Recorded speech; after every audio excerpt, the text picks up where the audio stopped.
This artist is bringing her soulful roots rock sounds to stages all across the country for her Unstoppable Canadian tour. I'm joined on the SWOMP podcast by Music Nova Scotia's 2024 Entertainer of the Year, Elyse Aeryn. Elyse, how's it going? Hi, it's going excellent. Perfect. So your tour started end of May in Charlottetown, Prince Edward Island, going all across the country, New Brunswick, Ontario, Quebec, Nova Scotia. Well, halfway across the country, I guess. How's the run going so far? It's been so much fun. Honestly, I was so ready to bust out of the East Coast and, show another part of Canada what I've been building here in Nova Scotia. So I was really looking forward to it, and it's not over yet. You're touring on behalf of a new single called Unstoppable. Listening to that sound, I really felt there was a big sound. I really pictured people swaying to that song in a massive festival crowd or going back and forth in a big arena. But tell me a little bit about this tune and what it means to you. Well, I really love that you said that, because I am a fan of big production, and I write all of my songs in my bedroom or my living room on an acoustic guitar, but in my mind, I'm seeing these songs performed on a big festival stage, or dare I say, in a stadium or in an arena.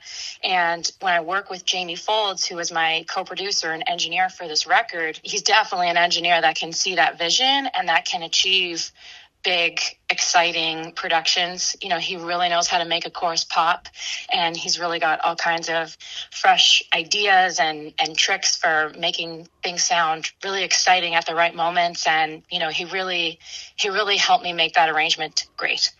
Yeah, because I could really picture, being on a massive stage where you could be adding almost any kind of instrument you could think of that would complement that sound, that song on a big stage, right? Yeah, I hope that happens one day. We'll have the three-piece backup choir, and we'll have a percussion section in addition to the drum kit and the whole thing. Catwalk out into the audience. I'm manifesting it. Got to talk about it and envision it, right? That's right. But tell me a little bit more about the song. From what I understand, it started kind of as an accidental love song, and it turned into something from your younger part of your life and career. Yeah, and why I say an accidental love song is because I'm not typically one to write love songs. I'm more of someone to write, like my last single, Cowboy. It was kind of like a self-love and empowerment song, and I love to carry a positive message through my music.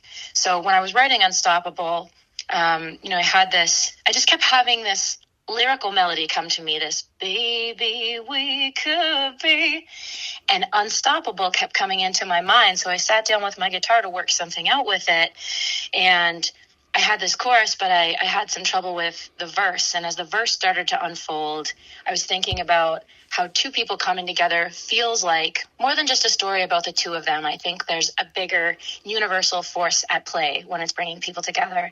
And the deeper I get into the song and, through recording and through making a music video that we'll be releasing soon, I started thinking about coming together with your younger self. And, the relationship that truly makes you unstoppable is you. And, well, for me, it's my inner 16-year-old. That was the girl who, she loved music and dance and art, and I kind of lost her along the way. And now that I'm out here pursuing my passion as a career, I think that the younger me would just be so grateful, and I like to think about her, and that's when I feel like I'm unstoppable. That's a great message, great story to go with this song. So is this going to be a theme for the bigger project? From what I understand, this single is a part of an album you're working on, right? Yeah, that's right. It's the first single of a 10-track record that will be released in October. And, that is my message as an artist, is that you can be or do anyone or anything that you want to be. And it's all up to you. And a lot of the songs on this record, though maybe that's not the specific message, the overarching message is saying what's on your mind and expressing yourself as you authentically are, because you only have one life. And, I don't ever want to look back and wish that I gave it more, or I don't want to look back and regret not trying. And I think that's my message as an artist. It's a message in all of my music and everything I do. And it definitely carries through in this project. Well, we can't wait to hear it. And that's a great description how you put that, because I think, just as a person, and as you mentioned, as an artist, we all have values and things that are important to us. And any specific thing that we do might not be completely related to what we believe, but it's rooted in it, right? It's in everything that we do. So I'm glad to hear that your beliefs and your values are coming through in your art, and I can't wait for this project when it comes out. Yeah, I hope that other people can see and hear that as well. So I mentioned from the top that you were named Music Nova Scotia's 2024 Entertainer of the Year.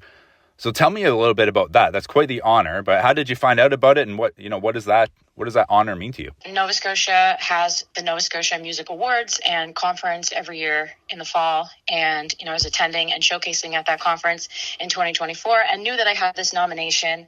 And there's two categories. There's Entertainer of the Year and there's Video of the Year that are both fan voted categories.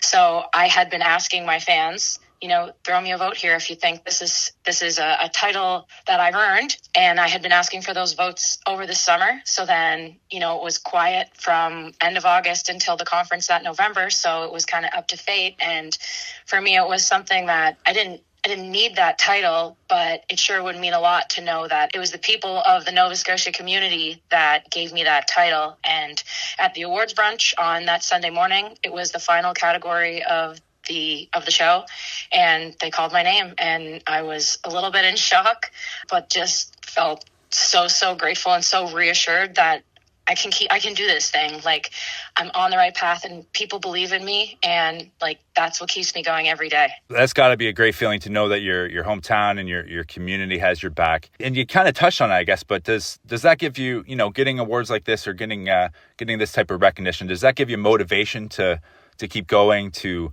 moving forward with your art or exploring new opportunities? Absolutely. I mean, it is it's nice to have some reassurance, I always say that I think everything comes from within, but it sure is nice to know that the people that are going to buy a ticket or buy your album or, listen to your music, they're out there, they exist, and they're excited for you. And I want to show up for those people. Perfect. So your debut album, Joy State of Mind from 2023, was still relatively new. It's not that long ago. So you earned a couple of awards, but I thought this was really interesting. You won the East Coast Music Award nomination, or you're nominated for Rock Recording of the Year, and you also won the Music Nova Scotia's Country Recording of the Year. So talk to me about that. I talk to a lot of artists that kind of get genre blending, that sort of thing, but I can't say I've ever seen an album that was nominated and the two different categories like that. That's pretty cool. Yeah, I was worried that it would be a little bit confusing for people, but I think ultimately we're in a time where genre is starting to become less and less significant. And I think now it's just about a vibe or a mood or how it makes people feel.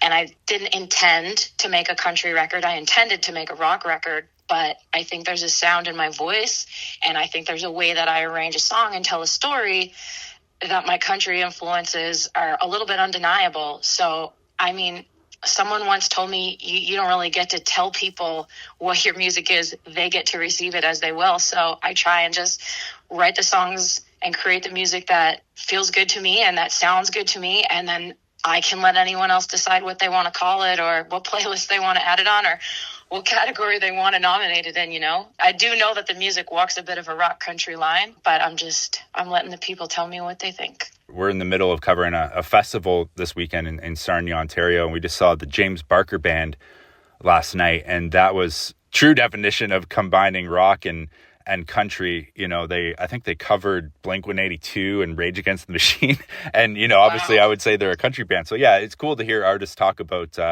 that blend of music. But and speaking of other artists as well, you've had the opportunity to share the stage with, ironically, I'm going to see him in about 4 hours from now, Kim Mitchell.